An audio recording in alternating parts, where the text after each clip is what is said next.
দার্জিলিং সফরে পশ্চিমবঙ্গ বিধানসভার স্পিকার রথীন্দ্রনাথ বসু। সফরের দ্বিতীয় দিনে মহাকাল মন্দিরে পুজো দেন তিনি।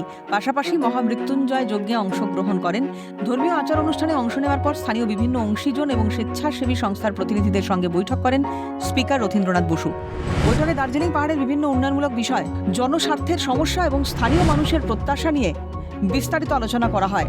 প্রতিনিধিরা পাহাড়ের সার্বিক উন্নয়নের স্বার্থে একাধিক দাবি ও প্রস্তাব স্পিকারের সামনে তুলে ধরেন বলে সূত্রের খবর।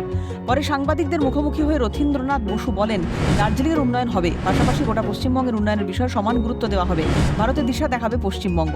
पश्चिम बंगाल का उन्नति करेंगे, यहाँ का उन्नति करेंगे। काल भी मेरा बात हुआ, हम लोग अभी पश्चिम बंगाल, पूरा पश्चिम बंगाल प्रदेश ऐसा होगा जो भारत को दिशा दिखाएंगे। তিনি আরো বলেন, দার্জিলিংয়ের উন্নয়নের জন্য কাজ করা হচ্ছে। খোদ প্রধানমন্ত্রী নরেন্দ্র মোদী অনেক কিছু পরিকল্পনা করছেন। এতদিন তৃণমূল সরকার থাকায় কাজ করা সম্ভব হয়ে উঠত না।